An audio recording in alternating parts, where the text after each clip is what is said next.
Naïebi que faire capable, il a encore des capacités, il peut encore faire mieux que le cas total. C'était un concert réussi pour moi seulement. C'est un plaisir que Makambo pendant beaucoup de temps. Enfin, l'artiste a compris. Et puis il va falloir peine qu'à ça. Mais ce qu'on c'est pas magique. Seulement parce qu'il a l'art, il a le talent, il a tout. Et puis il a compris que la Côte d'Ivoire est marquée réellement. Pour un bateau, pour présenter qui a sa présentation sur le podium, au Gaïning à Lobaki. Il a de nerfs solides, ce monsieur. Pour Marambo, comme il a réussi à être artiste, il a tiré de la musique. Trop de problèmes. Parce qu'il a de nerfs très solides. Alors moi, je dis bravo. Banda va featuring et Banda. L'artiste a sali même fort à Betty, va featuring na bateau ici, va y bana collègue, va la musique, mais qui pas été. Et Soudiga là nulle part. Et puis et ça la rappelle l'autre. Voilà. Vous comprenez? Mais regarde le featuring du. Bon on était pour Noyema, artiste a lui autotune. Pas autotune à tanga Noyema là. Voilà. C'est pas Tchengo Noyema. Il a pas avoir cassette. Ah il a pas oui. Surtout là ce que on dit tu vas faire bah ça là concert boy. Ah Oyema na micro et puis na voix na yé. Ah Oyema on peut bandeli tisuka. Mais il faut dire bravo et félicitations à cet artiste. Mais quand les gens disent que spectacle n'a veste et à la rater. Il y a une chose que les journalistes c'est belé par perroquet, puis il y a beaucoup de gens qui n'aiment pas aller faire l'investigation, des méchants. Bon, on va Michael Jackson. Michael Jackson a sa perfection, sa performance sur le podium. Na danseur na ça dit mettre comme danseur et autres entourés, ils étaient en costume. Chanter. Par rapport et le retour le faire à Yembaki, il a chanté, tout et tout.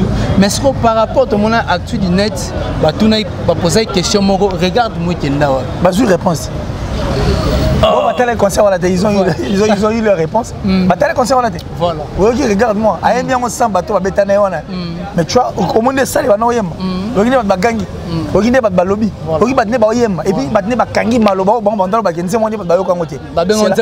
c'est la méchanceté.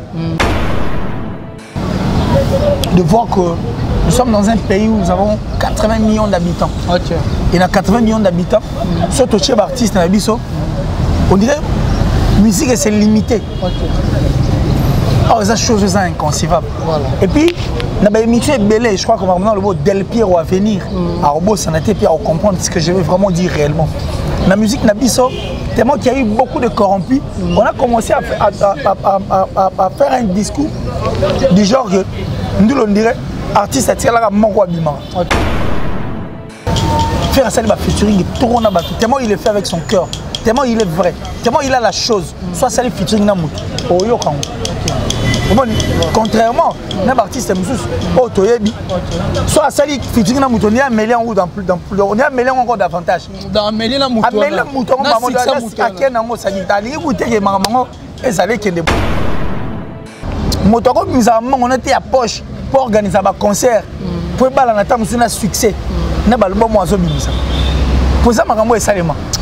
Ça dit au ministère album, le album on est na succès na biso ka neza la rebeti na awa. Mais pour prouver maintenant aux gens, on va comprendre maintenant à massa na yo. Bon louer ba salle libanda, o tcheba mongo na yo obeta. Question seulement de donner l'impression aux Congolais que ngaine na boye, na beta ba concert, na bimaka, na voyagera, na saka aussi longtemps moi bi que dépenser. Et puis tu penses que Ferrego la Bamboka qui est inaperçu? Bon. Ça, je ne pense pas. Il a été dans le quartier Lata, il a été dans Maison Mère, il a été dans les marqués. Voilà. Et Perro Douana n'a habité. Tout le monde a fait WhatsApp pour te aller. Et ça l'a écouté. Donc, moi, je ne suis pas surpris de voir faire ça. En fait, au moment tout ce qui s'est passé en Côte d'Ivoire, moi, je crois que je serai sur la liste de ces personnes qui ne se sont pas étonnées. Voilà. Pour Yoyebi, depuis la nuit des temps, dans ma émission, quand je viens parler pour nos artistes, quand je parle de faire, et quand je parlons de faire, puisque nous sommes en train de parler de faire, j'ai toujours été positif dans mon Mbalion. Dans le Barango, Mbala et Belé, qui surpris de voir ça. Tout au contraire, on dirait que Pessinga ou non, pour on il peut encore faire mieux. Plus que ça. Parce que dans Ferrego, il y a tout. Et puis Ferrego, personnellement, il peut faire tous les styles de musique.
Congo température, ya maman Rosette la fleur, Nadambu. Congo température, et na mo pepa sika, ya tobina e Congo température, et na mo pepa sika, ya tobina e Congo température.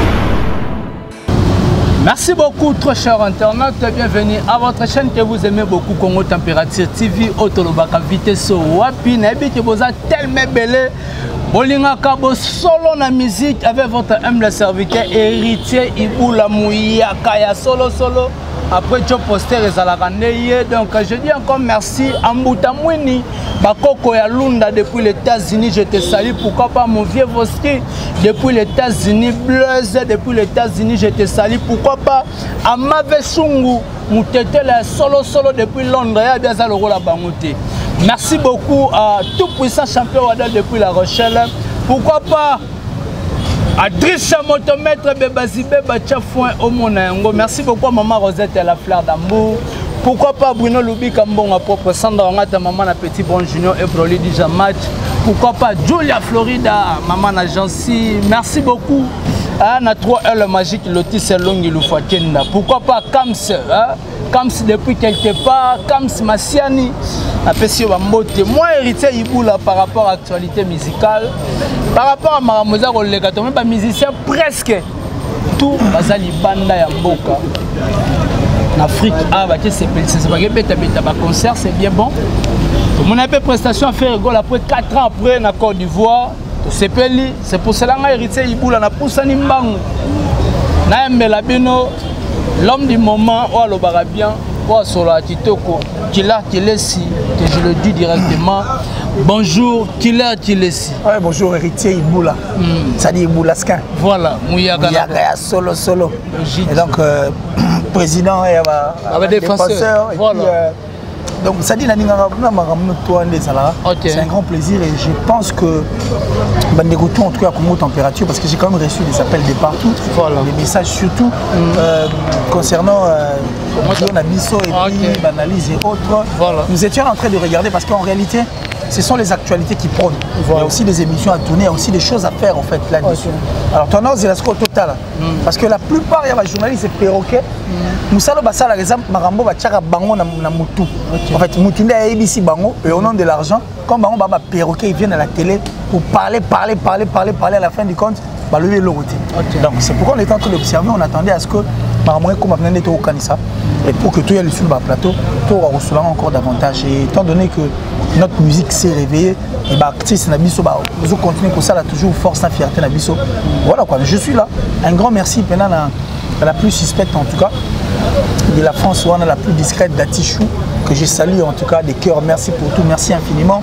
Merci à mon vieux Gianni Sitachunga pour tout Bangamouturi, le gourou du temps plein. On a fait la visite de Gianni Sita. J'ai dit merci à ma maman chérie, maman Julienne Diebo Bissembi, maman en tout cas merci pour tout depuis les États-Unis. Merci à Eliane Porsche depuis l'Irlande. Eliane Porsche depuis l'Irlande. J'ai insisté parce que parmi les bateaux, nous avons passé à la grâce. C'est-à-dire que ce sont des personnes qui ont toujours été réglées et vraies. Alors, parmi les personnes qui ont réglées et vraies, Eliane Porsche qui fait partie. Merci à Césarine la Gauloise. Césarine la Gauloise, en tout cas, merci à toi. Merci infiniment à Bianca Gola également. Bianca Gola, parce qu'avec elle, c'est plus qu'une famille parce que hier, à ça ramener fort que chaîne Bisso qui est killer ici. Batouba vous rappelez qu'on s'abonner en tout cas massivement. Et la top modèle, la plus suspecte, la plus sexy, vous comprenez, et la plus belle de son pays, de sa ville surtout. Donc la top modèle, merci à toi, merci infiniment. Merci en tout cas pour tout. Fabrice Emmanuel Kalonji. Westriga également. Et puis nous pensons aussi à Jean-Paul Binda Mastaki, plus rapide que les vents, plus fort que toutes les vagues des océans, toujours plus beau. Jean-Paul Binda Mastaki. Voilà. Je crois que toi avancé. Voilà. Ok, toi avancé. Point bas. Point bas. Toi avancé. Donc, on a vu tellement belé. Mon vieux depuis la France. Bah, là. Ouais, petit à petit. Voilà. Benazo, Mesmi Benazo, Motema, ya maman Eliane Benazo. Namboka France, en tout cas, on appelle Simino Bambote. Qui est si tout le monde après sorti Ferrego là, en Côte d'Ivoire, tout le monde peut Kofi Olomide, Tanzanie, Jibé Piana na Guinée. Appréciation non, par rapport à la sortie à l'artiste et non sur le banc Namboka. Non, mais c'est un grand plaisir. C'est un grand plaisir de voir que nous sommes dans un pays où nous avons 80 millions d'habitants. Okay. Et dans 80 millions d'habitants, surtout chez l'artiste, on dirait que la musique c'est limité. Okay. Oh, c'est chose inconcevable. Voilà. Et puis, on a une émission belle, je crois qu'on va maintenant le mot Del Piero à venir. Alors, ça n'a été à comprendre ce que je veux vraiment dire réellement. La musique Nabiso, tellement qu'il y a eu beaucoup de corrompus, on a commencé à faire un discours du genre que nous on dirait artiste à tirer la mango abima. Aussi longtemps la République du Congo regorge beaucoup d'artistes musiciens de qualité à capacité. Voilà. Entre autres, Bandeko Totangi Bakombo. Alors pour moi c'est un grand plaisir. Voilà. Maintenant les gens ont compris que Moto Abima a pour un plaisir au Bima. Et puis on va comprendre que Moto Abima on était à poche pour organiser un concert. Pour que un succès. Na balbum mo azobimisa. Pour ça makambo esalema. C'est-à-dire au ministère album, le album on est na succès. Succès na biso ka neza la rebeti na awa. Mais pour prouver maintenant aux gens, on va comprendre maintenant à massa na yo. Bon louer ba salle libanda, o tcheba mongo na yo obeta. Question seulement de donner l'impression aux Congolais que ngaine na boye, na beta ba concert, na bimaka, na voyagera, na saka aussi longtemps moi bi que dépenser. Et puis na sa muté ba bi ko tricher. Dans la vie, il est important. Aux anamutumwa kosa pour kangaye facilement. Mais ce qui yo moko karano comme komi kosa, c'est un danger. Voilà. Parce que ça va te rattraper aussi vite. Et tant que tu es rattrapé, ça te mettra nulle part. Et c'est un grand danger de gagner autour de moi. Alors, maintenant nous avons compris que le concert avant Québec, il faut au Sali Moussala na yo, ba comprendre que Moussala au Sali Zaïba Saini, ba solliciter, ba muser l'art na bango, oye. Donc c'est un grand plaisir parce que le quadre est parti représenter entre la musique légalement. Et puis, à qui représentant au pénal naturellement. C'est-à-dire à qui en tant qu'un Congolais qui va défendre. Voilà. Nous avons JB Pianaki, depuis la nuit de temps, le barrière, sa musique. Il est sorti en tout cas pour Sengyabima parce album que. Mais justement parce que. Ils ont jugé bon qu'il y ait des pas à faire égal également. Donc pour moi c'est un grand plaisir de voir tout ça et surtout que le Congo a été représenté valablement. Voilà. Et pour l'information, le Kofi a plus de 25 concerts. Ah bon, on a plus de 25 concerts. Plus de 25 concerts à Robeta. Donc ça dit il a un calendrier lourd qui pèse. Voilà. Et tu sens que c'est un calendrier naturel. Voilà. Et ça calendrier monté. Il doit la souponite. Na boutou ba téléphone. Bon le place bon même même. Bah tu sais bon peu ça là. Si boyo makamna boyo bien monté. Oh, ça dit on a festival na beaucoup tinga ta 5 minutes té. Koto mais ici nous avons une osbi qui sort naturellement. Voilà. Na Mali c'était na kamone ba Mali ba yemba lingala. Yo pe ba pe ça. Donc c'est une fierté, c'est une force. On a senti que ce sont des représentants naturels qui nous ont représentés naturellement. Donc bravo et force à notre musique. Voilà. Le reste c'est là nous, ça ne nous regarde pas. Le plus important, nous sommes là pour se dire des vérités en face et puis on s'en fout du reste. Point barre. Nous on avance. Voilà, merci beaucoup. On avance. Gigaboy. Gigaboy. Gigalfele. Mon cousin le plus suspect. Voilà. Et il est mon cousin, mais comment on a ça? Il y a ça. Donc, veut dire vraiment que on a vu 4 ans après, tout le monde fait rigole en Côte d'Ivoire. Joli concert dans Sofitel Hotel, on a habité par rapport à Yokila qui laisse tout d'abord, on a fait 4 ans après dans Côte d'Ivoire et puis on a un concert impressionnant et ça a gagné. En fait, tout ce qui s'est passé en Côte d'Ivoire, moi je crois que je serai sur la liste de ces personnes qui ne se sont pas étonnées. Voilà. Pour Yoyebi, depuis la nuit des temps, dans ma émission, quand je viens parler pour nos artistes, quand je parle de faire et quand je parle, parlons de faire puisque nous sommes en train de parler de faire, j'ai toujours été positif dans mon Ombalion. Dans le Barango, Mbala et Belé, qui surpris de voir ça. Tout au contraire, on dirait Pessinga ou non Kanisate. Pour moi, il peut encore faire mieux. Plus que ça. Parce que dans Ferrego, il y a tout. Et puis Ferrego, personnellement, il peut faire tous les styles de musique. Il n'y a rien d'étonnant là. La Côte d'Ivoire connaît Ferrego. Baye serait à Maison Mère. Baye serait les marquis. Mais oui. Ah. Mais oui, on faisait des stades. Mais on a vu son analyse. On a vu Mbouta, Vincent pour dire que non, ben voir même dans Moutou. Est-ce que Baye a vraiment Ferrego? Est-ce que Ferrego Oui, réponse à Moutouane. Et puis ils ne sont pas mieux placés de parler de Ferrego là. Mais il n'est pas mieux placé de parler de Ferrego là. Entre nous soit dit quand même. Il n'est pas mieux placé pour parler de Ferrego là. Toi tu penses que Ferrego là, Bamboka qui est inaperçu? Bon. Ça je ne pense pas. Il a été dans le quartier Latin, il a été dans Maison Mère, il a été dans les marqués. Voilà. Et Perrault Douana n'a habité. Tout le monde a fait WhatsApp pour dire et ça l'a écouté. Donc moi je ne suis pas surpris de voir faire ça. Naïebi que faire ça capable et puis il a encore des capacités. Il peut encore faire mieux que le cas au total. C'était un concert réussi. Pour moi seulement, ça a plaisir que Makambo qui pendant beaucoup de temps. Voilà. Enfin, l'artiste a compris. Et puis il va falloir peine qu'à ça. Mais ce que c'est pas magique. Parce qu'il a l'art, il a le talent, il a tout. Et puis il a compris que la Côte d'Ivoire il est réellement. Pour pouvoir présenter une présentation sur le podium au donc on sent que c'est vraiment une fierté, une force. Donc moi je n'étais pas surpris de voir ça. Je sais que Ferrego est capable de faire mieux que ça. Parce que parmi les ambassadeurs mieux, forts de notre pays, il y fait partie. C'est un poids lourd. Concert au Monaco, c'est un concert qui a été combattu.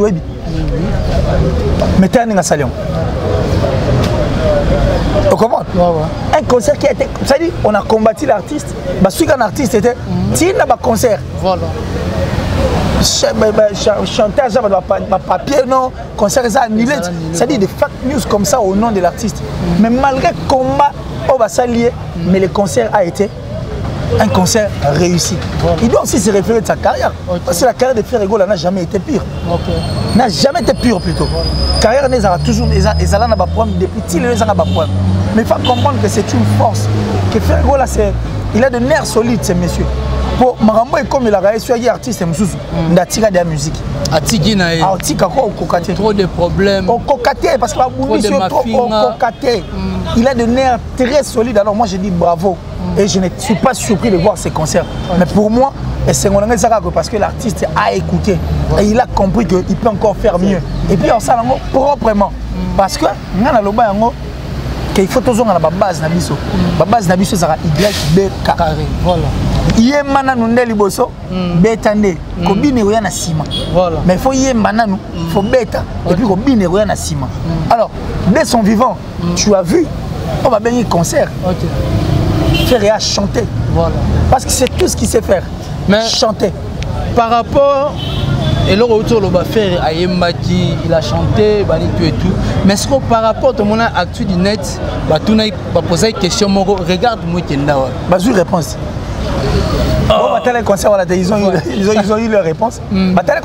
Voilà. Oui, regarde-moi. Mais tu vois, au monde de ça, il va nous yemma. Il va nous gangi. Il va nous lobby. Il va nous yemma. Et puis il va nous kangi maloba. C'est la méchanceté. Ça c'est la méchanceté. C'est être rempli de mauvaise foi. C'est être des sorciers en fait pour combattre à niveau là. Maintenant là, ils ont la réponse. Mais par rapport à la critique, que Ferrego là, il n'a pas bien interprété la chanson Regarde-moi, troisième droit plutôt, qui est plus loin, le but que spectacle, costume, tout et tout. Mais la sorcellerie n'est pas un travail d'équipe. Moi, c'est un travail d'équipe. Si tu veux être sorcier, sois sorcier toi-même. Voilà. Mais quand il n'y sera pas, c'est pas intéressant. Oh. Mais oui. Mais ceux qui ne comme ils travaillent d'équipe, donc ça dit tu es sorcier, tu n'es plus à l'aise d'être sorcier seul. Voilà, c'est comme qui a mauvais goût. Voilà. Et puis ce n'est pas intéressant. Une question, ça dit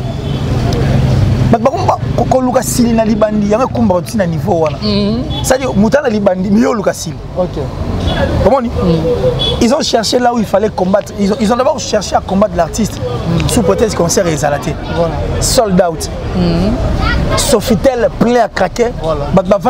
La musique. Après beaucoup d'années. Assemblée plénière, c'est la musique, quand c'est la rumba. Ah, non, quand c'est la rumba, quand c'est la musique. Quand on vient chanter, pas quand on vient crier, mais quand on vient chanter, il y aura des responsables qui viennent pour vendre la moto. Ils étaient là, pour pas comprendre, non. Parce qu'ils étaient en face d'un chanteur. Ils étaient en face d'une personne qui sait, c'est-à-dire qui sait emballer les gens, emballer Batou, voler, planer ensemble. Ils étaient en face d'un chanteur, c'est tout à fait normal. Comme je l'ai toujours dit, par exemple, un chanteur à Mogambi se fait rigoler, il fait partie. Ça dit là, sa voix, c'est à peu près quand là. Au moins, l'arbre, c'est un volcan. Et puis quand il chante, c'est les contacts de l'artiste avec la terre. Et automatiquement, Batou. Tant que déjà l'artiste est en contact avec ma belle, dans ma belle.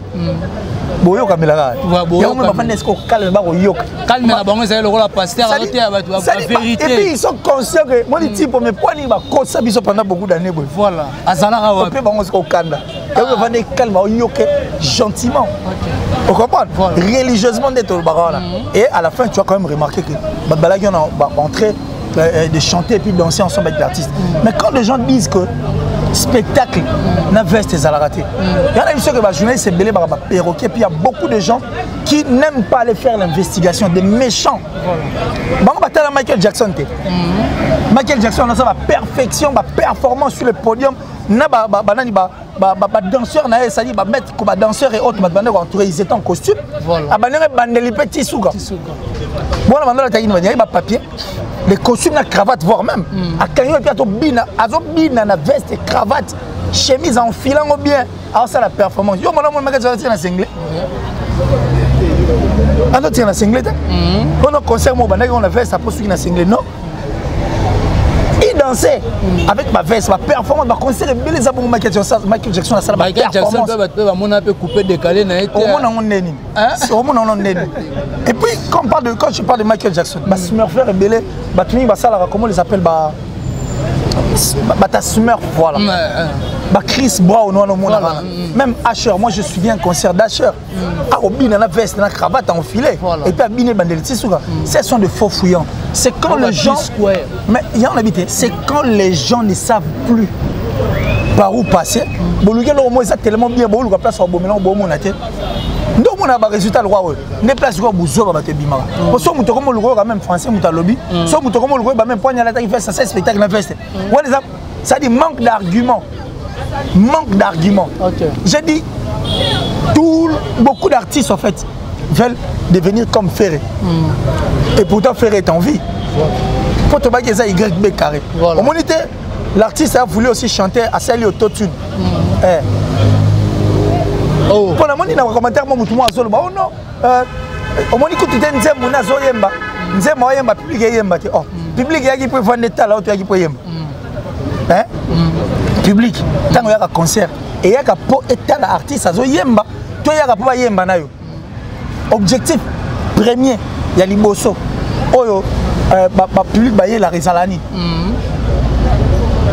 Objectif à l'Iboso, Baptiste, fan, fouti billet, côté Zaranoni. Objectif à l'Iboso. Yo que l'eau, ça là. Donc yo pour ça au moins 90% Maramunayo et les 10% le public peuvent aussi t'accompagner. Ce n'est pas un danger. Ça n'a pas bête. Ceux qui ont moni batou, au y a un concert, il y a mon mout. Allez, le public est à 80%, il y a 20%. C'est qu'il y a des il sait qu'il a un faible au fait. Côté chant. Alors, puisqu'il est faible côté chant, on l'a accompagné pour permettre au souka. Comment on dit? Mais quand on est chanteur, quand on est chanteur, on est chanteur.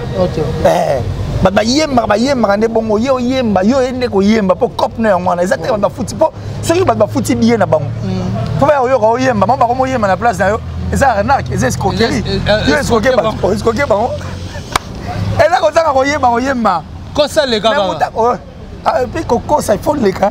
Si on cause sur les guides, si on cause les gars, mais si on cause sur les guides. Voilà, les hommes IGFT. Ah, IGF le musique. Ah.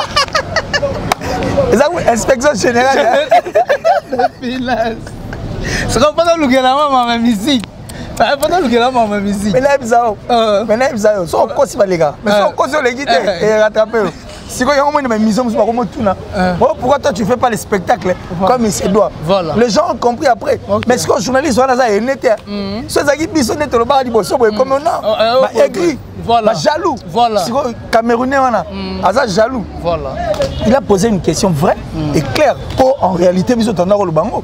Chant les athées dans le concert, spectacle les athées. regarder tout le monde a pas Brigaz à nous les mots sentir le Sika. Le clip c'est autre chose. Voilà. Mais venir au concert ils appellent le Moussous. Il faut amener du nouveau, net on a mon spectacle. Net on a Zénith à Jimmy Internet. C'est ce que nous voulons. Exactement, toi tu viens là.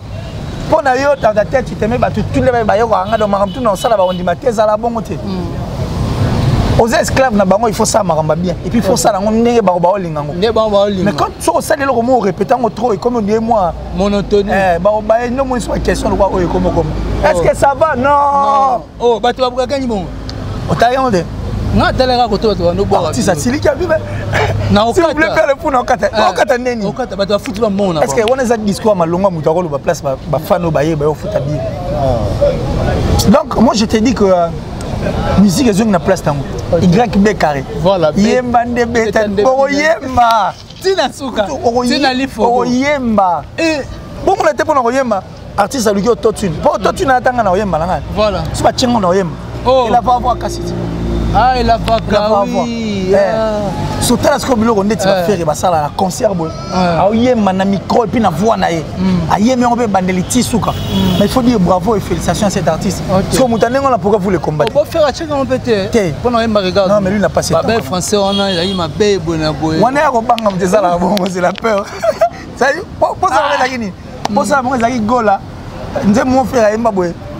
Pour ça, la banque est allée. Alonama, Ali-moi quoi. Pour ça, quand ils ont vu maintenant la résurrection, en fait, comment dirais-je ça, l'explosion de cet artiste, c'est la peur. Ils savent maintenant que place on va aller. Bakena bon musikate. La voix jeune, on a maman au sala. Ma belle au sala. Voilà. C'est ça. Ok, merci beaucoup. Voilà. Qu'il est si tout ça non partout dans le monde entier par rapport à sortie médiatique, il a fait rigoler. Tu l'as dit, une interview, il a fait rigoler. Oh, ça, il banda dans Côte d'Ivoire. Mais il va belé, il va critiquer, et puis il créera toujours un problème. Pourquoi? Mais parce qu'il a la chose, en fait. Il a la chose. Il combattra Moutouane et Logo. Il y a un moment où il va combattre JB. S'il est là, il va continuer à combattre. Mais tu as dit que 10 ans sans album. Il est à l'aise. Il continue toujours à faire cette musique. C'est comme ça qu'on a aussi combattu King Kesser. Et c'est comme ça qu'on combat aussi Ferrigol. Et puis Ferrigol va combattre Banyango de l'autre. C'est depuis la nuit des temps. Et puisqu'il a la chose, c'est ce qu'il doit maintenant comprendre lui. Il doit comprendre que c'est lui la star. C'est elle plutôt la star. Et puis il doit comprendre que il a la chose en lui. Ça dit, il y a des locaux, ça dit ça. Pour preuve, featuring se faire à ça, les Yokan. Et puis, le période où tu as même Tutu Kalouchi. Qui peut les caisser, oui. Voilà. Faire ça, il va featuring, tellement il est fait avec son cœur, tellement il est vrai, tellement il a la chose. Soit ça, il featuring dans au Yokan. Contrairement à un artiste, soit ça, il featuring dans on est mêlé en haut on est mêlé encore davantage. Dans mêlé dans mouton. Mêlé dans mouton, tu vois. Donc moi je pense que featuring est offert à ça là. Ça passe. Donc il est sur la liste de ces personnes-là qui sont vraies, quoi. Soit c'est un euro, on a plein de pays. Voilà. Et puis, à ce moment-là, Tamso, il est habité. Il est tiré, il est habité. Au moins, il est automatique sur la rebo. C'est ça, en fait. Quand je parle de ça, la génération va faire. Cette génération n'est pas dans le. Donc, faire à la chose. Il doit comprendre qu'il a la chose, alors. Il faut simbango bien. Actualité Mikolo Ezaïe. Actualité Mikolo Zafé. Il est un bon dieu. Ok. Bon dieu la pointe. Actualité. Poison actualité. Poison et Laurent Bawel. Ok. C'est simple. Mais par rapport, il y a des questions sur total dans différentes émissions. Il y a pour l'année qui est en haut. Autrement, il y a des images Moroboya, quartier latin à Kala. Bate belé, j'ai fait rigoler Aza orgueilleux, Aliko Boxa Batou par rapport à la dernière ville, on a accès à une vidéo à Boxy Yango et puis par rapport à cette question, Batou qui est featuring Yayena, Maître Gums, Abi Batba c'est la montée. Bon, moi je crois que les personnes qui sont tout autour de l'artiste qui rigolent doivent aussi s'impliquer et faire un grand travail. Parce que la communication, c'est le centre de beaucoup de choses. Et puis la communication vend l'artiste. Communication est égale à artiste. Alors, le droit communication est égale à artiste, il faut qu'on verra peine la communication. Parce que quand on nous dit que toi, attends, s'attendre était na featuring, il y a Gims, na fait rigoler, bon, c'est prochainement. tu vois qu'il y a ça la magie. Monsieur Salara, on peut parler ça, tu réponds intelligemment quoi. Tu vois pour que ça passe. Il y a des petits boutiques na boutique na outil. Mutu moye a sombelo au mochio par exemple. A commis a tunio allumette ça puis obine zate. Soit 2-3 fois il s'est allumette zate. Quand mutu na pas ça moka bato ba véhiculer message ah bon so malabino kuna allumette ça la boutique a papier il allumette ça la raté. Bon que payer na bino na coin. Mais so mutu chez eux. Alors son par exemple allumette c'était où toi ça la messile. Non que les sommes. C'est une autre communication. Voilà. Et Mouton, on a courage à oser, mais je ne sais pas l'allumette. On comprend. Voilà. Donc, mais quand on veut communiquer, il faut faire très attention. Il faut, moi je vois pas, il faut vraiment savoir quoi dire et quoi ne pas dire. Ouais. Alors, les personnes qui sont tout autour de l'artiste doivent aussi l'aider.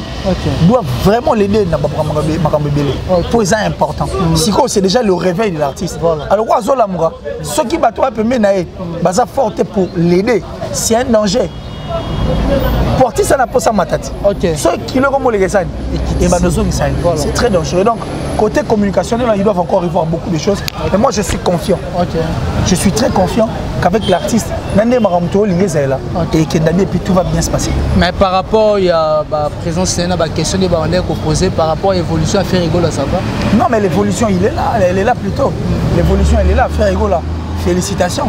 C'est maintenant après la conférence de presse, il s'est réveillé dans beaucoup de choses. Mais il faut vraiment se réveiller à fond. Il lui faut des professionnels. Il lui faut des personnes. Même les leaders d'opinion ne viennent pas parler comme ça directement. Non. Il faut se tenir devant les gens. Il faut tambola. Il faut qu'on loba. Il faut qu'on emploie. Il faut qu'on emploie. C'est clair. Mais batouana ba salema pona bongo non atangi makambo wana avant de venir sur un plateau de télévision par exemple beaucoup qui peut s'enquérir dans ba questionnaire bonjour on a besoin de travailler un artiste et ça tricherie et ça image artiste vous pouvez aller prendre ça vous venez avec l'artiste vous travaillez le questionnaire c'est logique et si vous savez que tam sous côté langue Ndekoto artiste au bino bozo manager ana lacune ça s'arrange parce que la communication est une force de la vie d'un artiste. Rien que quand tu communiques à sentir cette interaction vite il ira voir qu'est-ce qu'il fait réellement. Mais à l'aide à partir de la communication alors il va battre davantage qu'est-ce que tu vas faire parce que pour nous même communiquer comme ça c'est divisé. Chanter tu vas chanter tu vas chanter quelle chanson qu'est-ce que tu vas me donner. C'est un danger. Les personnes qui entourent l'artiste, moi je pense que ça vaut la peine. Ça vaut la peine d'aider l'artiste sur tout le plan. Pour y ayemi kaka koyemba. Pour musalane yango wana kokoma na koyemba. Mais vous êtes là pour ça. Vous devez constituer tout un collège. Ceux qui artistes à sorti médiatique, tel jour, vous arrangez. C'est comme ça que ça se passe. Mais si on comprend bien, on voit comme si nous faisons rigoler à Zobundara et Moko. Mais depuis que la Bundara est morte, elle est self-made. Il y a des gens qui ont rapport soit na talent, soit na kagamono. Moi, je ne sais pas faire Bundara. Parce que faire Bundara, non seulement mais aujourd'hui, il est ce qu'il est. Au moins, on a fait l'album international, on comprend ce qu'on a fait. Bon, international, mais on met toujours. Pourquoi il faut toujours lier Père et pourtant, vous êtes déjà. Il faut qu'il y ait Dadju, Nino, Davido. Mais par contre, vous liez toujours l'actualité ou soit l'information, le nom de Ferrego dans l'actualité. Parce que vous comprenez que. Il est self-made, un homme fort, alors très fort. Voilà, Aza très fort, Ferrego là, partout, Baza Rolanda Bisso, Nabi Ali Damavouba, on est toujours ensemble, la personne va place aux amis. Donc on est ensemble, on est là avec Killer Kiles, toujours qui est vraiment. Killer Kiles, il parle un peu de vente, vente en ligne, aux autres clients, problème, aux artistes, moi, tu dis 1 million, est-ce que 1 million va te kawana, bon wango, il y a mon artiste, ou bien, recherche, la plateforme, à soutenir bien comment. C'est la méchanceté. Les gens sont moins gentils quoi. La sorcellerie n'est pas un travail d'équipe. Si tu es sorcier, sois sorcier yomogo. Voilà. Kolingate kindokino yomogo. Au niveau associé, ça se bat yo Donc ça dit comme un travail d'équipe. Non, la sorcellerie n'est pas un travail d'équipe. Quand vous dites que 1 million, vous avez qui on approche, les produits sont les mondes fonctionnels quand même. La belle, ils auront même ils auront pourcentage. Vous avez une guitare, beatmaker, en fait, toutes les personnes qui partent, même bateau, ils ont droit de quelque chose. Même toi qui es questionné. Et question, l'autre, l'artiste, a commencé à se faire fort. Que na ba guitare vous savez ta moi pour moi je zo et moi mettre ma guitare a mettre ma guitare na et moi mettre ma guitare on le quand même à port na kuna point nipo son mon bimi ba kata quand même père ya musalo pas ça là comment il est ça là et puis quand vous dites que vous talon mutu tel la tech ba message na iTunes héritier chance me na iTunes on est na musique personne est-ce que vous connaissez pas autant na musique combien te gagner est-ce que vous connaissez na 10 heures que tu as combien te gagner vous connaissez Amazon, il y a plein de plateformes.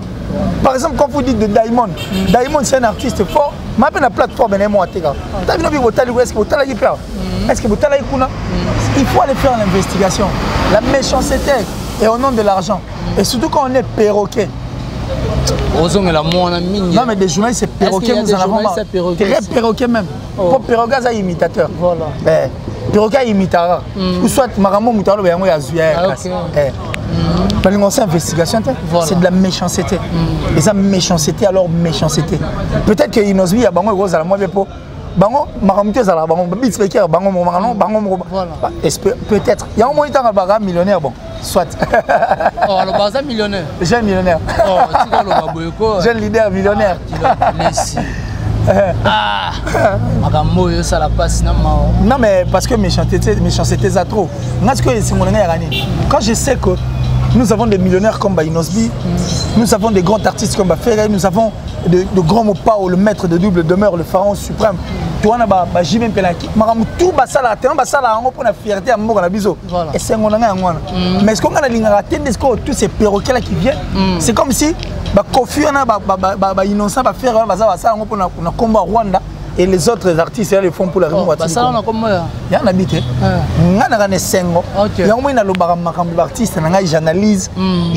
J'analyse, je défends, j'éclaircis là, il faut éclaircir. Parce que c'est que ça a fierté à moi. Ah, si vous faites rigoler à Outobouc à Côte d'Ivoire. Comment il y a Dubaï. Non. Comment il y a France, mais comment République démocratique du Congo. C'est une fierté pour moi. C'est le Congo qui gagne. Mais voilà, je suis un Congolais, je suis fier. Mais voilà, voilà. Ça c'est qu'il est. Mais par rapport à tout le qu'il est, c'est tout un peu normal. Mais concert, il a fait rigolo, la deuxième concert naïf. On va comprendre. Et ça a été annulé pourquoi. Non mais faire René pour rien. C'est un artiste musicien. Il est venu faire son travail. Tout ça félicité parce que le premier concert a été au nom n'a pas le public ivoirien. Tellement mon qui n'est Marambo. Il y a eu beaucoup de problèmes qui se sont passés Nassima Marambo. Mais il faut demander au producteur parce que c'est lui. Ceux qui mourront autant à Comoné qui voulaient jouer en fait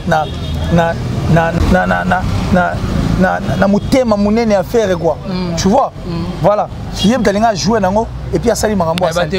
C'est comme si on avait fait rigolo à 12 et là moi complètement sali pour rebondir ça fait rigolo parce que tu vois qu'on peut pas pasteur Denis Les Salobaï que non fait rigolo vraiment pas à réussir concert en Côte d'Ivoire et aussi il y a un artiste mort influent sur la bien qu'on en Côte d'Ivoire. Parce que bon, on a sauvé les Aïnis. Ouais, les combat boxe, il a réussi. C'est bon. Etirali, c'est pas son problème. Lui, c'est un artiste. Sur vos pessiers cachés, il ne fera rien. Il ne va pas le faire pour concert. Déjà pour vous dire qu'il était capable de faire ça. C'est la peur. Denis Les Salam, mon bébé, fois ça là. Oui. Lui, il a beaucoup de choses à faire. Ah, mon bébé, fois ça. L'église, il a évité soit d'accord. Matam. Mais il a beaucoup de choses à faire. Il a beaucoup de choses à faire. Même trésor ni tout bas où il est bien. Ana marambi belé au sala d'inglesi.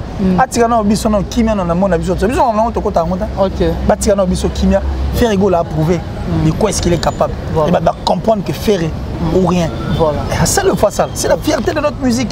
Voilà, faire rigolo. Batika mona bata maman Marie Maké c'est kimia. Après mana kimia. Après mané et puis tala nenga zo yemba. Après si devoir, so moi beaucoup mo ko totune. c'est que bon mais tu laisses là mon message m'aurait bima qui a tu non fait rigola parmi parce que surtout tu fais rigola parmi à 4 administrateurs il y a 4x4 c'est faux. Oui, mais c'est faux. Mais si on fait rigola azalaki na 4 4x4 vrai ou faux? Non mais il a été là non. Babi azaki na pépinière. Il y a pas de point mais tout le monde na ba JB qu'on a podium mort. Voilà. Tout le monde est na Côte d'Ivoire na podium mort on a ba artiste belé ba. Babi on a montage, montage. Na né faire un mélange. À ça là ko ba voko il y a Sultani papa chéri. On a méchanceté. Non, c'est la méchanceté faire rigolo là. En fait, il doit seulement comprendre ça. Et on a dit c'est pas Gaulois, tous ces fans de l'artiste. Parce que moi je suis pas un Gaulois. Voilà. Moi je suis seulement un réaliste. Voilà. Et puis je suis un amoureux de la culture. Okay. Les Gaulois ont beaucoup de choses à faire. Okay. Ils ont beaucoup de choses à faire. Voilà. Au lieu de regarder à côté, regardez votre artiste. Il se bat seul. Voilà. Il se... T'as la maison mère Bundi ça fait. Oui, bah, ouais. Et puis à cette époque, l'artiste émission de bien dans ça soutient l'artiste. Mais faire un peu ses chances. Mais ce que là quand même la chose que cette personne a depuis maintenant ça les combattre les lots à Zaka. Même ceux qui se disent international, bah liara comment on va faire. Et après la mission Moussouba qui a fini faire rigolo bah mon a soutien. Là Luka bango be. Ah Luka. On a fait ni bonne torche na Tchego. Na Ludika bossé na moliete. Surtout Kabosé na Luka magasi. Kabosé kidnap. Mais bien. Ah Kabosé. Kabosé boulem. Kabosé. Yakobia. Et puis nani ah notre frère de Lembage. Robin Mundibo. Je ne vois plus. Ah mon été. Non mon été. Aïe me goûter. Aucun c'est bon. Où goûter. Mais qui l'a dit et là mon petit ton à mon moutier. Pourquoi nos artistes et musiciens négligera ils n'ont pas lancé ni featuring? Non mais écoute négliger bon, je sais pas trop comment est-ce qu'on va monter dans ma cam. Mais moi j'ai été dit au moins innocent. Moi tu auras la Gims le plus beau cadeau notre souhaite né mon innocent. Voilà. C'est le plus beau cadeau au RDC dans nos ouates. Parce que tu comprends en côté. Parce que tu as il y a ça là. Au moins il y a différent. Confirmé c'est même référé d'Inos. À ces référés mais vraiment non ça m'a aidé. Ça dit pour conseiller pour 64 personnes nous la on peut soutenir. Oh Inos avant mettre le concert pour tirer là tout. Ça faut chaque 95%. Si tu l'invites sur hôtel les 5 étoiles tu as raté. Oh. Mais et puis elle a une notoriété. C'est une légende. Elle a poids lourd. Icône. Mais là bien. T'as là. Banda on va featuring et Banda. T'as là. L'artiste a sali même fort à Betty, va featuring na bateau ici, va y bana collègue, va faire la musique, mais qui est pas été. Et Soudiga là nulle part. Et puis et ça la rappelle l'autre. Voilà. Vous comprenez? Mais regarde le featuring d'Inos. Là on dit Inosbi. Bah featuring n'est toi ça là. Yemo ça là, ça n'est yemo. Vous comprenez? Ça pour featuring les attaques non yo yembiga mukie musté. Yemba ndenga na yemba. To yemba to pesa makam. Si et puis featuring pe bana makasi na ngona nene. Même comme si Massiang le séminariste. Voilà. Mais on a le bon trésor ni tout bas où elle est baillée. Voilà. Je dois pas écouter sur la marambo là. Featuring pe sengara. Yo beti featuring na mutu mais mutu na pas quand même tellement featuring ya kitoko yé pas comme moi en place monsieur. Yango mona Diamond la soit vertige. Asa ne ba featuring awa. La génération asa ne ba featuring mais featuring asa na innocent mo tia tout. Ba concert na yemo comme avant na na yopé. Oh. Et puis tellement ça qui toque à tel point que à récupérer mon ancien c'est ça en fait, c'est ce qu'on appelle la force d'un featuring, c'est ça la force. Voilà. Inosbi a chanté avec notre frère ici qui Best Damso. À matin on disait moi na Mali oyokaki te na Mali oyokaki te oyokani na Mali oyokaki ni na Mali ba répondre. Voilà, c'est ça en fait la force d'un featuring et c'est ça en fait le featuring. Il fait ça les mains bongo. Point barre, on avance. Mais il n'en se bip trop mon aïe. À quoi demande à Marambo Oya Salé na monte à copier bah yaya. Rien n'est dit. Romolaxa bandaku, Romolaxa mi. Non mais la musique c'est ça en fait. Au moins les Américains. La cité du fleuve. Yo mon aïe mningano. À Sombia. Là ils ont au moins dans un jeune millionnaire. Mon a un mystique. À son niveau solo. Il y a la mativité. Parce qu'ils ont une influence anglophone. Tu vois, ils ont leur façon de voir les choses. Voilà. Mais la musique, c'est lequel? Au moins, même les Américains, tant au monde, au moins, Américain, moi, un millionnaire. Ok. À ça, on a noté.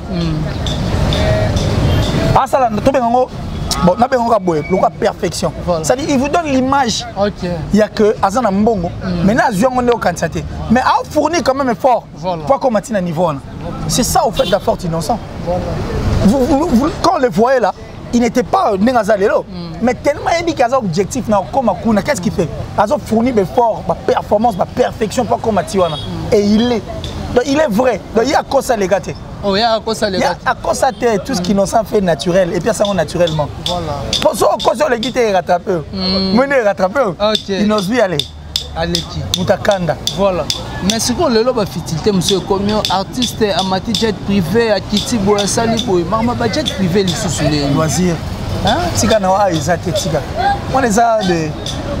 Ça, c'est pour faire plaisir aux gens et puis voilà quoi. Voilà, merci beaucoup. C'était là qu'il est, c'était comme il faut. 15 000 euros. Hein.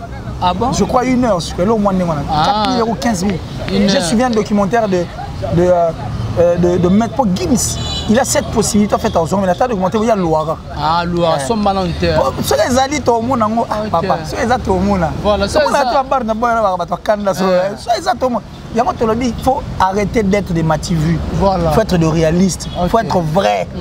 Le tout doit se faire naturellement. Et ça les naturellement, sans grimace, sans makelele. Inosbi, Chevrolet, Corvette. Et ça les naturellement, sans makelele. Il s'offre un appartement, c'est ça ma kelele, c'est naturel. Ça passe, arrêtez de nous faire avaler de puller la mer comme ça aussi longtemps. Oui, il y a un moni le losco Afrique et la mouille qui comprend. Je les ai qui conseillent les cas. Allez quitter ton bah tu torche ba kanyana. Allez gars là mulili torche. Oui, mais c'est moi non les gars là RTL CK qui nous envoie. Eh la mulili. Voilà, c'était là qu'il a dit, c'est comme vraiment la sous-émission, la mission à Bayonne, ce balandio. Merci d'abord. Merci d'abord. Bon, on est pour ma musique, il y a compliqué. Non, mais. Tant que vous entendez ma maman, toi qui vas aigri, va aîné, va méchant. Voilà. Va finir la chemise, la biso, va finir la blonde, la biso, on accepte. Pas maman, on accepte. Ok. Si vous avez un Camerounais, on va remonter la maman là. Voilà. Baba jaloux t'es. Baba jaloux, c'est pas fini avant te. Non. Voilà, bah remerciement par rapport. En tout cas, je d'abord c'est pas possible. C'est pas possible. Merci à tout la division. En tout cas, la plus suspecte, la plus discrète de son pays, Datichou depuis la France. En tout cas, merci beaucoup maman, merci pour tout. Merci à mon vieux Janissi Tanchunga pour tout Bangamoutchouri de Switzerland, le gourou du temps plein. Merci à ma maman chérie, maman Julien Diebo Bissemi depuis les États-Unis. Merci à Eliane Porsche. Merci infiniment Eliane Porsche. Merci infiniment. Merci à Césarine, la Gauloise. Merci infiniment. Merci à Bianca Gola. Merci infiniment. Merci à Fabrice Emmanuel Kalonji. Merci. Merci à Westerega. Merci. Merci à Jean-Paul Binda Mastaki. Plus rapide que le vent, plus fort que toutes les vagues des océans, toujours plus beau. Jean-Paul Binda. Tout notre Côte d'Ivoire, tu es mis sur la première. Ok, Côte d'Ivoire, tu es Oui, mais nous on avait tout. Le passeport, Maramoutou, tout, réservation. Mais voilà, on habite, on a bisauté. Voilà. Mais du moins, mon passeport était présent. Billet Nanga y allait comme retour, ils assuré. Voilà. Hôtel Nanga, qui est là, la place, c'était assuré, on n'avait pas. Ça dit, moi, des petits problèmes comme ça. Et c'est pas encore fini. Nous, on n'est pas journalistes, c'est pour des voyages. Voilà. Nous sommes journalistes, c'est pour. Et puis la première fois, parce que même quand j'allais partir à Lubumbashi avec Inos, tout était bon. Voilà. Mais parce que j'ai connu un problème de test à Corona, et puis voilà. C'est pas grave. Voilà. Mais nous, on fait seulement notre boulot pour accompagner la culture. On a eu le mois trop à la top modèle, la plus sexy, la plus belle de sa ville. Merci pour tout. Je parie que Maramo, tout cela, il y a un ozo, mon Salima. Moutetele à solo. À Londres. Trésor Nitou. Kams Massienne, le séminariste de tout le temps. Et puis Del Piero à venir. Il y a à Londres. Del Piero à venir à Londres. Merci infiniment. Merci. Merci en tout cas infiniment. Moi je dis merci, je sais. Merci infiniment quand même. Numéro téléphone. La bosse Batouta. Gigal Fiel. Giral Fiel est Abimitro. Na trésor Nitu. Trésor Louange. Abimitro. Na bakam Smasian. Alors le plus 243 89 526 54 54 plus 243 89 526 54 54 Maître Jules Odia. Diagnostic, garage moderne. Voilà. C'est-à-dire que un Mercedes sans moteur. Voilà, et tamboli. On a compris trésor petit. Donc Mercedes c'est un moteur, ta canisse va singara ok quoi. Mais on va se retrouver prochainement. Voilà, on est là, on est ensemble. 89 526 50 54 c'est mon numéro. Abonnez-vous encore massivement sur Killer TV. Voilà. Et au Salabiso bien quoi. Carré. Voilà, merci beaucoup. C'était la Killer si Otozarati naye, Otomega un peu ko solana ensemble. Ça va? Non. Oh non, voilà, merci beaucoup. C'était la Killer si. Ensemble, nous débattre, la mise au point. La musique congolaise. Là directement, je dis merci à Mavé, Chungu Mutete, la solo. Le rôle héritier, Iboula Zalaga Mouyaka, ya solo. Na job poster, Mouyaka, ya solo, mon vieux personnage. Ozumbuta Mouini Bakoko ya Lunda. Ozum mon vieux Vasti depuis les États-Unis, pourquoi pas Blaise depuis les États-Unis là. Yeso na Chebo ezalaka Adrisha motomètre Bebazibe bacha foin au monango. Ah pourquoi pas Mokonza Mboka le tout puissant champion Wadol depuis La Rochelle. Maman Rosette la fleur d'amour, Julia Florida, maman Najonsi. Sanda Wangata, maman na petit pour junior et Broly 10 match. Mon président Bruno Loubi Kambongo propre. 3L magique, Lotus Longi Loufontienne d'érosion la Taylor. Merci beaucoup. Nadali Iboula, maman Mokonzi. Isaac Monganga, papa na Benol. Merci beaucoup. Na Kams depuis quelque part. Nazala rappelle na Kams Massiani. Wansro Kams depuis quelque part. Voilà, merci beaucoup. Na baignon so bazoyi vraiment temps. Isaac Monganga papa na Benol. Merci beaucoup. Bato tout balela tina yambakila kile siyeyo. Donc il a kile siboyo qui nenga panzin teke. Donc bon porter biso vraiment regarder bo solo na musique. Sora na poste à droit de réponse benga. Merci beaucoup à Léandre Mangenda. À PC Bambote place aux Zouami. Merci beaucoup à Trésor Nitu. À l'assistance, vraiment merci beaucoup. Merci beaucoup à Gilles Fiel, Judo Boy, merci beaucoup à Musée. Merci ma caméra, puis à l'assistance, Elvis et Pocho, pourquoi pas. À Hervé Bossitan Pene, il faut sentir venir vraiment et tout le monde. Félicitations à Moussala Kitoko. Donc, merci beaucoup. Tout le monde a dit Soki Nzambe Azoni Nanouté. Play. Mon atier, Botalelanga. Congo température, ya maman Rosette la fleur, Nadambu. Congo température, et na mo pepa sika, ya tobina Congo température, et na mo pepa sika, ya tobina Congo température.